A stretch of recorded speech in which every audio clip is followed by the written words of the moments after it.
Job opportunities after D pharm के बाद क्या आपके लिए जॉब के अवसर हो सकते हैं, क्या रोजगार मिल सकता है आपको। तो बी फार्म से ज़्यादा महत्व बढ़ गया है डी फार्म का।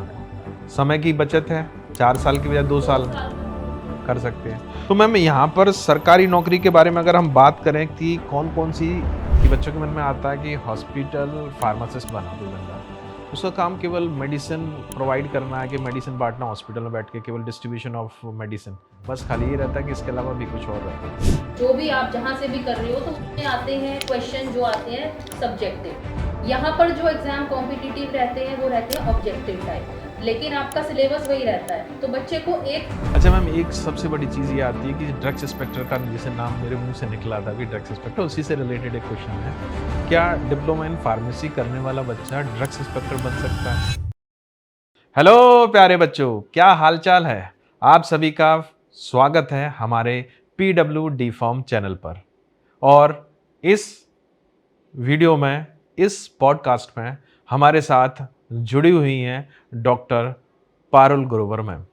मैम आपका स्वागत है। Thank you sir. तो बच्चों, आज जो टॉपिक है हमारा, आज का जो विषय है जिस पर हम लोग बात करने वाले हैं, उसका नाम है job opportunities after D pharm के बाद क्या आपके लिए जॉब के अवसर हो सकते हैं, क्या रोजगार मिल सकता है आपको। इन सभी पहलुओं पर मेरे साथ जो हमारे मेहमान हैं डॉक्टर ग्रोवर मैम, वो बताएंगे आपको कि किस तरीके से आप यहाँ पर बेस्ट से बेस्ट जॉब अपॉर्चुनिटीज़ अचीव कर सकते हो, आपकी करियर ग्रोथ क्या होगी, या आपको किस तरीके से अपने करियर को शेप देना है, उन सब पर आज हम चर्चा करेंगे। मैम, तो बच्चों की जैसे सबसे पहली डिमांड यही रहती है कि क्वेश्चन रहता है एक तरीके से, अगर हम बात करें कि जैसे बी फॉर्म वाला बच्चा, एक डी फॉर्म वाला बच्चा, बच्चा कह रहा है कि मुझे बी फॉर्म करूँ या डी फॉर्म करूँ। तो बच्चे ने तय कर लिया कि मुझे डी फॉर्म करना है, ठीक है, चलो बी फॉर्म नहीं करना क्योंकि बी फॉर्म में 4 साल लग रहा है, डी फॉर्म में 2 साल में ही काम हो रहा है। तो लेकिन डी फॉर्म करने के बाद क्या जॉब की कुछ चांसेस हैं, ऐसा तो नहीं कि 2 साल उसने बचाने के चक्कर में अपने करियर से कंप्रोमाइज कर लिया। नहीं सर, बिल्कुल ऐसी बात नहीं है। डिप्लोमा जो है डी फॉर्म अपने आप में एक बहुत अच्छा कोर्स है, मैं बोलूँगी। पहले का अगर हम सिनेरियो देखें तो जो एग्जाम्स आते थे सर सरकारी नौकरी के लिए, उसके अंदर डी फॉर्म और बी फॉर्म दोनों एलिजिबिलिटी रख दी जाती थी। मगर अगर आज का आप सिनेरियो देखोगे तो उसके अंदर बहुत सारे ऐसे एग्जाम आए हैं जिसमें एलिजिबिलिटी सिर्फ डी फार्मा रखी गई है। तो डी फॉर्म के बच्चों के पास बहुत अच्छी अपॉर्चुनिटी रहती है सरकारी नौकरी के लिए जाने की।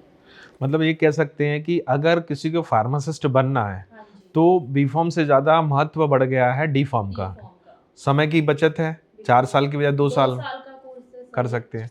तो मैम यहाँ पर सरकारी नौकरी के बारे में अगर हम बात करें कि कौन कौन सी सबसे रेपुटेटेड जॉब है, जैसे आपने बोला कि सरकारी जॉब में फार्मासिस्ट बन सकते हैं, तो बेस्ट क्या हो सकता है। जैसे बच्चे को मन हो रहा है, बच्चा पूछ रहा है कि मैं, आपने बोल दिया कि ये गवर्नमेंट जॉब लग जाएगा, आपका गवर्नमेंट जॉब अचीव कर सकते हैं आप, लेकिन कौन कौन सी गवर्नमेंट जॉब्स है उनके लिए, क्योंकि बच्चा भी नया है, डिप्लोमा ज्वाइन किया है, सपोज दैट उसने बोला फार्मासिस्ट, तो फार्मासिस्ट तो कई तरह के होते हैं, तो किस तरीके के फार्मासिस्ट में बेस्ट अपॉर्चुनिटीज है उसके लिए।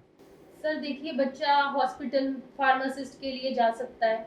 उसके बाद जिस भी स्टेट के हैं, अभी हम रिसेंट देखें तो हर स्टेट ने बहुत अच्छी वैकेंसीज निकाली हैं फार्मासिस्ट की। तो हर स्टेट अपनी फार्मासिस्ट की नौकरी निकालता है। उसके अलावा सर ESIC में बच्चा अप्लाई कर सकता है, वहाँ पर एज अ फार्मासिस्ट ज्वाइन कर सकता है। तो काफ़ी अपॉर्चुनिटीज बन जाती हैं, बहुत सारी वैकेंसीज आती रहती हैं फार्मासिस्ट की। तो ये 3 मैं बोलूँगी कि जो टॉप पोजीशंस रहेंगी कि जिसके लिए बच्चा एक टारगेट रखे कि हाँ यहाँ पर जा सकता है। मैं इसमें कुछ और ऐड करना चाहूँगा अपनी तरफ से, एक आरआरबी का भी है। आरआरबी हालांकि बी फॉर्म और डी फॉर्म दोनों की एलिजिबिलिटी है। इसके अलावा जैसे आपने ESIC का बताया, CGHS की भी वैकेंसीज हैं, काफ़ी रेपुटेटेड जॉब है। मतलब सेंट्रल के बारे में अगर हम बात करें तो सेंट्रल में तो कई तरह से आपको बेनिफिट्स हैं, बहुत सारे बेनिफिट्स हैं।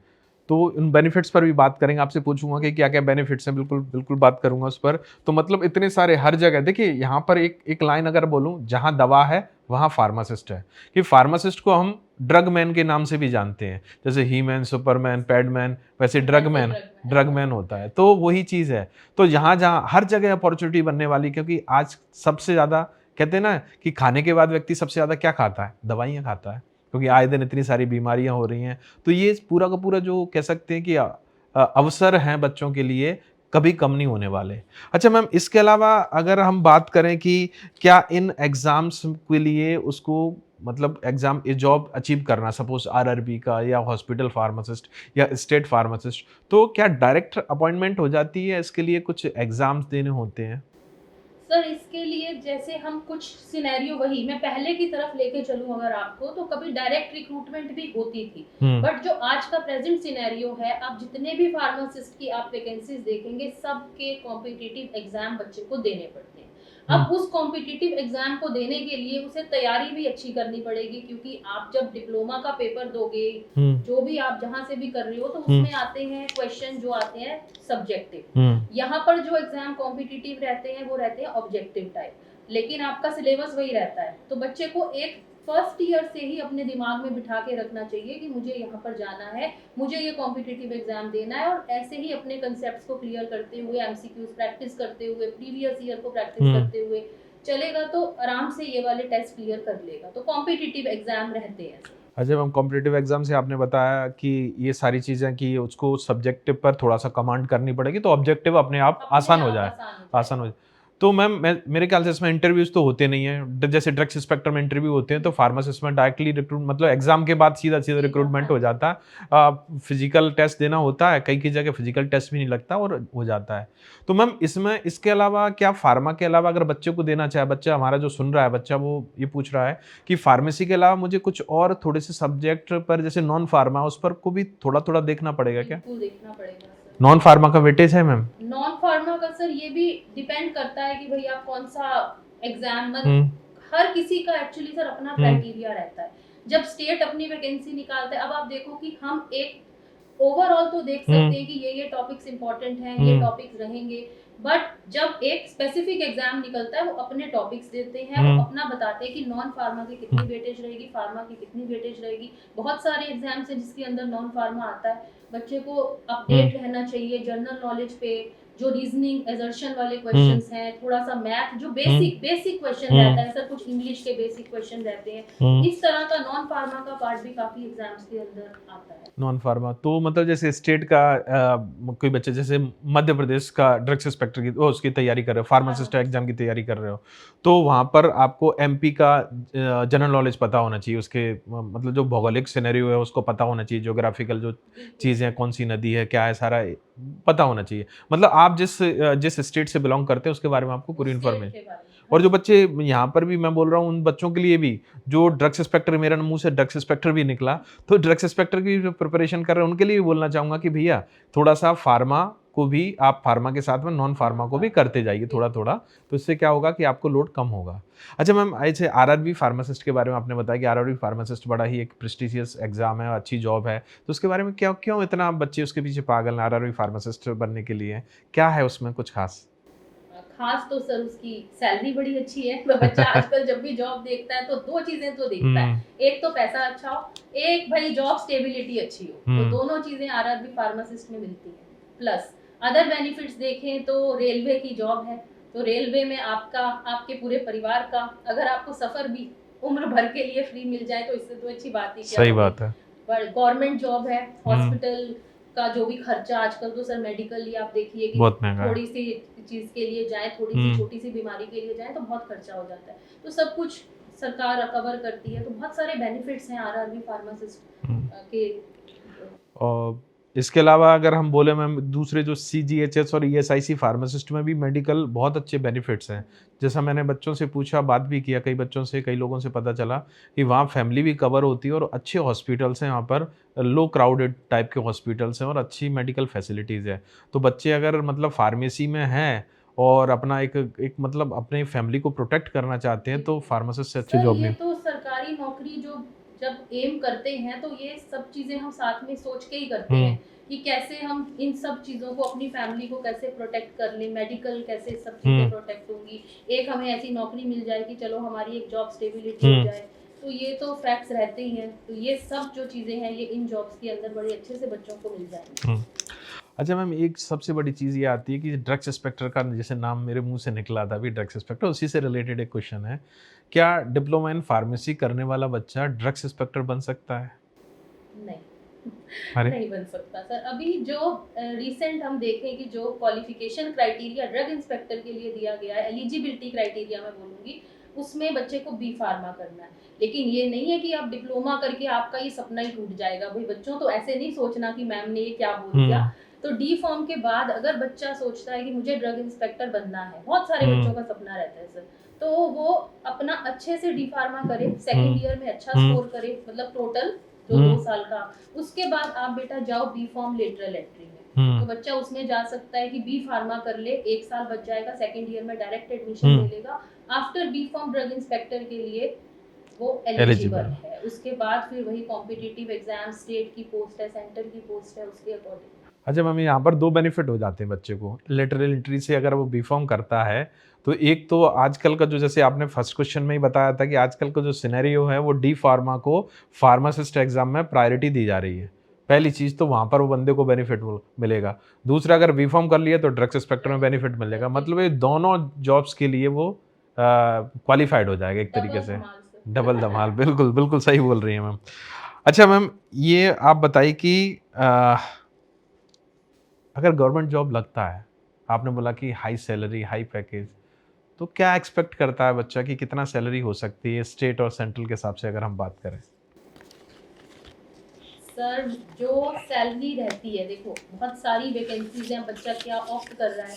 हम्म बट एक अगर मैं आपको जनरल एक विंडो बोलूँ तो 40,000 से 60,000 का हम्म जो एक विंडो रहता है। हम्म तो एक डिप्लोमा, 2 साल का एक डिप्लोमा लेने के बाद if you are getting 40,000 to 60,000, it is a good amount. हम्म तो इतना रहता है। ओके। मतलब अगर हम बात करें तो एक मतलब घर चलाने के लायक एक सफिशिएंट अमाउंट है। हाँ, और फिर अभी तो एक आपको चीज, बेनिफिट्स भी बहुत सारे कवर और होते एक हैं। चीज और अभी जो नया, जो एक तरीके से कहें संशोधन हुआ है, जो चीज आई, फार्मेसी ऑफिसर एक हाँ जी, कैडर बन गया है।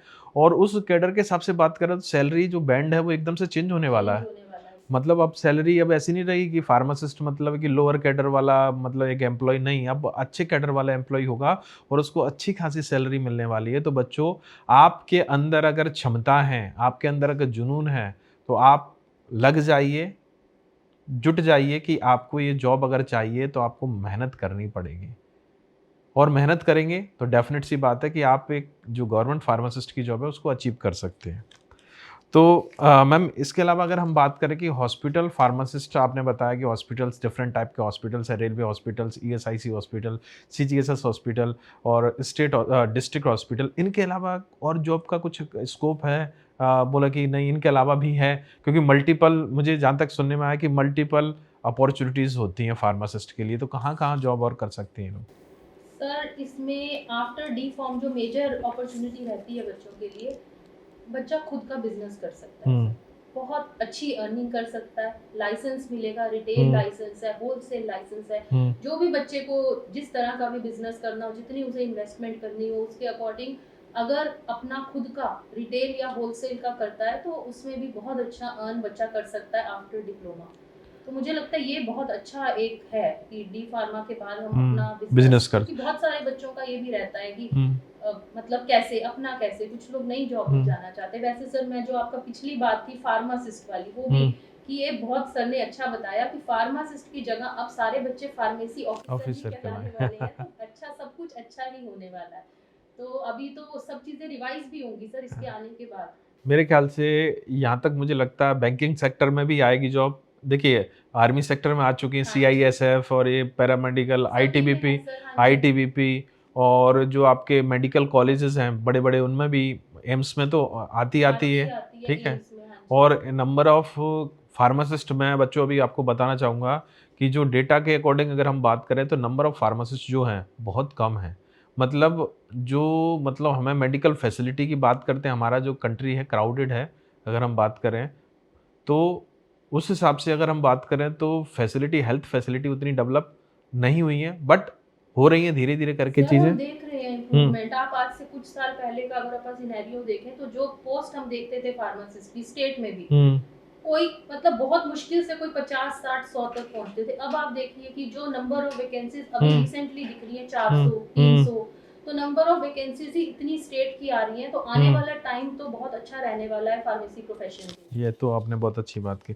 अच्छा मैम, क्या ये फार्मासिस्ट के लिए, कोई फार्मासिस्ट एग्जाम देने के लिए एज लिमिट का क्राइटेरिया होता है? सर ये भी डिपेंड करता है कि कौन से एग्जाम में अपीयर हो रहे हैं, सेंटर का या स्टेट का हम्म। एग्जाम है। बाकी हाँ, इसमें भी मैं अगर एक जनरल विंडो दूं तो अगर हम बात करते हैं सर हमारे सेंटर के लिए, तो हम्म। 18 से 30 साल लगभग रहती है एज हम्म। लिमिट, और कई जगह रिलैक्सेशन है। हम्म। आप स्टेट पे जाएंगे तो वो 40 साल तक हम्म। रिलैक्सेशन मिल जाता है, तो इतनी हम्म। 18 से 30 हम्म। 40 साल तो काफी अच्छा एक विंडो दिया हुआ है।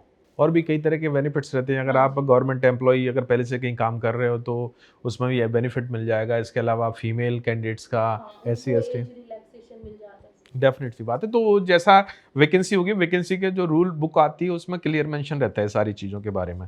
अच्छा मैम, एक बात और पूछनी थी आपसे, बड़ा एक अच्छा इंटरेस्टिंग क्वेश्चन था कि बच्चों के मन में आता है कि हॉस्पिटल फार्मासिस्ट बना कोई बंदा, उसका काम केवल मेडिसिन प्रोवाइड करना है, कि मेडिसिन बांटना हॉस्पिटल में बैठ के, केवल डिस्ट्रीब्यूशन ऑफ मेडिसिन, बस खाली ये रहता है कि इसके अलावा भी कुछ और रहता है? नहीं नहीं सर, फार्मासिस्ट की तो बड़ी सारी रिस्पॉन्सिबिलिटीज हैं। हम्म। मतलब सबसे इम्पोर्टेंट तो जो मतलब हम पढ़ाते भी हैं बच्चों को, कोड ऑफ एथिक्स, हम्म। जिसमें कैसे उसको पेशेंट्स के साथ डील करना है। हम्म। तो काउंसलिंग पेशेंट हम्म। की करनी है। देखो सर, अगर कोई पेशेंट है पहले ही बीमार है, अगर हम थोड़ा सा उसको काउंसिल कर दें, वो पॉजिटिविटी हो जाए कि मुझे ठीक होना है, तो वो और जल्दी, तो एक फार्मासिस्ट को एक अच्छा काउंसलर भी होना चाहिए। हम्म। चलो, उसके अलावा जो ड्रग्स का स्टॉक आता है, हम्म। वो भी काम फार्मासिस्ट का है कि स्टॉक को संभालना, इन्वेंट्री को संभालना, हम्म। देखना कि कितनी चली गई, कितनी लेनी है, रिकॉर्ड्स मेंटेन हम्म। करना। तो बहुत सारे काम अपार्ट फ्रॉम डिस्पेंसिंग ये भी हम्म। कंपाउंडिंग भी करनी पड़ती है यस कई यस। कई बार। तो अगर हम बोलें procurement of drug, storage of drug, manufacturing of the drug, distribution of drug, even जो हॉस्पिटल फार्मूलरी आप सुन चुके होगे या फिर सुनने वाले हो, हॉस्पिटल फार्मूलरी जो लिस्ट ऑफ ड्रग्स जिसको पीटीसी के अंडर में फार्मेसी एंड थेरेप्टिक कमिटीज को बनाती है, उसमें भी फार्मासिस्ट का अहम रोल रहता है, क्योंकि उसी को मेडिसिन की ज्ञान होता है, मेडिसिन की नॉलेज उसी होती है। तो जहाँ जहाँ मेडिसिन होगी हॉस्पिटल में, वहाँ वहाँ आपको फार्मासिस्ट मिले। फार्मासिस्ट मिलेगा। बिल्कुल सही बोला मैम आपने। चलिए मैम, एक और क्वेश्चन, बड़ा ही सिंपल सा क्वेश्चन है कि यहाँ पर अगर मान लीजिए कोई बच्चा डी फार्म करता है तो वो किस तरीके से अपने करियर को देखता है? सिक्योर है या फिर ऐवे ही है कि ठीक है चलो एक एक क्वालिफिकेशन है वो और ले लेते हैं, कुछ न कुछ नहीं किया तो सही, कुछ तो किया, ऐसा है क्या? नहीं नहीं सर, इससे तो मैं इस बात से तो नहीं मैं एग्री कर रही हूँ। हम्म। देखो, डिप्लोमा करना अपने आप में एक बहुत अच्छा कोर्स है सर, डिप्लोमा। अभी हमने जितनी बात की, मुझे लगता है बच्चों की काफ़ी आंखें भी खुल गई होंगी डिप्लोमा को लेके, उन्हें काफ़ी अवेयरनेस भी आई होगी कि डी फार्मा कोई ऐसा ही कोर्स नहीं है। इसके बाद एक तो आपकी गवर्नमेंट जॉब्स की बहुत सारी अपॉर्चुनिटीज़ खुल जाती हैं। दूसरा, अगर कोई बच्चा नहीं जॉब में जाना चाहता तो आपके पास एक बड़ी अच्छी अपॉर्चुनिटी रहती है कि आप अपना खुद का रिटेल या होलसेल का बिजनेस दवाइयों का कर लो। हम्म। ठीक है। अगर चलो नहीं, अगर ये भी चीज हम नहीं ले, तो आफ्टर डी फॉर्म अगर बच्चा सोचता है कि क्या मेरा करियर यही रुक गया, हम्म। तो नहीं। उसके बाद अगर बच्चे का पढ़ाई में इंटरेस्ट बन जाए, उसे ये अच्छा लगे कोर्स की, दवाइयों की जानकारी और जो चीजें भी फॉर्मुलेशन और सब चीजें आगे भी बढ़ने पता का है, मन है उसका। आगे बढ़ने का मन है उसका, हम्म। तो वो लेटरल एंट्री के थ्रू बी फार्मा कर सकता है सर। फिर और हाँ। लगा कि भाई बी फॉर्म के बाद ड्रग इंस्पेक्टर पे जाए, नहीं तो और आगे एम फार्मा है, एम फार्मा के बाद पीएचडी है। तो बच्चे की कहीं ऐसे नहीं है कि डिप्लोमा के बाद वो रुक जाएगा, चलता ही रहेगा चलता ही रहेगा। उसके ऊपर है कि वो कहाँ रुकना चाहता है। बच्चों, मैम का यही कहना है कि जितना पढ़ोगे उतना आगे आगे बढ़ोगे। बढ़ो, तो बिल्कुल। ये मैम ने बहुत अच्छी बात कही कि देखिए, रुकना रुकना एक इंसान की फितरत नहीं होती, बढ़ना इंसान की नीयत होती है। तो आपको अगर फार्मेसी फील्ड में बहुत आगे जाना है तो आपको थोड़ा-सा कह सकते हैं फ्रंट फुट पर आकर खेलना होगा, थोड़ा-सा सोचना पड़ेगा आपको कि किस तरीके से हमें अपने करियर को शेप देना है, तो उसके लिए आपको मेहनत भी करनी पड़ेगी, आपको प्लानिंग्स भी करनी पड़ेंगी, फ्यूचर में मुझे क्या करना है, क्या मुझे केवल फार्मासिस्ट बनना है या फार्मासिस्ट से बियॉन्ड भी जाना है। तो मैम, जाते-जाते बच्चों के लिए क्या बोलना चाहेंगे? क्या आपके गोल्डन वर्ड्स रहेंगे बच्चों के लिए? क्या मोटिवेटिंग वर्ड्स रहेंगे उनके लिए? तो बच्चों को तो मैं यही बोलूंगी कि रुकना कहीं नहीं है, अपनी मंजिल की तरफ बढ़ते चले जाना है। और जिसके लिए हम आज आए हैं सर, जो हमारा आज का मुद्दा था बातचीत का, कि हुँ। बच्चों को हम बताएं कि आफ्टर डिप्लोमा क्या क्या मतलब सरकारी नौकरियों की उनके पास अपॉर्चुनिटी रहती है, क्या क्या गवर्नमेंट जॉब की। तो मुझे लगता है हमने काफ़ी कुछ बच्चों को बता दिया है। तो बच्चे ज़िंदगी में वही है कि एक सोच के चलो कि अगर सरकारी नौकरी ही एम करनी है, तो डिप्लोमा फर्स्ट ईयर में जैसे ही आपका एडमिशन हो, आप अपने सब्जेक्ट के साथ क्वेश्चंस को प्रैक्टिस करने शुरू कर दो। जो भी टॉपिक आप क्लास में बिल्कुल अटेंटिव रहें, जो टॉपिक आपको कराया जाता है आप उस टॉपिक के साथ ही साथ PYQs, जिस भी एग्जाम को आप टारगेट कर रहे हैं, साथ साथ MCQs, ऑब्जेक्टिव्स पे बड़ा ध्यान दें, क्योंकि कॉम्पिटिटिव एग्जाम तो बेटा देना ही पड़ेगा अगर गवर्नमेंट नौकरी में जाना है। तो ma'am thank you so much, आपने बच्चों की एक कह सकते हैं कि आंखें खोल दी। ये सेशन जो था पूरा एक आई ओपनर की तरह था, और मेरे ख्याल से जो बच्चे डिमोटिवेटेड थे, जिनको डी फार्मा में एडमिशन ले लिया लेकिन राह नहीं सूझ रही थी कि आगे क्या करना है, तो डेफिनेट सी बात है कि मैम आज के सेशन के बाद उन्हें पता लग गया होगा, उनका एक एक मोटिव बन गया होगा कि हमें और सर फीस भी अगर हम बात करें कि डिप्लोमा की फीस भी कोई बहुत ज्यादा नहीं ज़्यादा है, नहीं है। कि अगर बच्चा ये भी सोचे कि मुझे एक ऐसा कोर्स में हुँ, एडमिशन लेना है कि जो वो अफोर्ड कर सके, हुँ, उसकी फैमिली अफोर्ड कर सके, तो डी फार्मा एक बड़ा अच्छा अच्छा। ऑप्शन है कि उसके कम बाद समय में कम आप समय में आप बड़ी अच्छी नौकरी पा सकते हैं। बिल्कुल, तो हर चीज ही मुझे तो अच्छी मतलब पॉजिटिव लगी। पॉजिटिव लगती है। तो बच्चों, कोई भी डिग्री या कोई भी काम छोटा नहीं होता। आप ये मान के चलिए कि उसमें कहीं न कहीं आपके लिए स्कोप या करियर छुपा होता है। तो मैम आज का सेशन यहीं ख़त्म करते हैं। Thank you so much, thank आपका यू सो मच आपने सर। जॉइन किया और ये बच्चों को काफ़ी फ्रूटफुल इन्फॉर्मेशन प्रोवाइड की, और उम्मीद करता हूँ कि बच्चे इस सेशन के बाद काफ़ी मोटिवेट हो जाएँगे। तो thank you so much ma'am. Thank you so thank much. You so much और सर। बच्चों अपना ध्यान रखिए, और सबसे इम्पोर्टेंट चीज़ पढ़ाई करते रहिए। Thank you so much. Take care. जय हिंद, जय भारत। नमस्कार।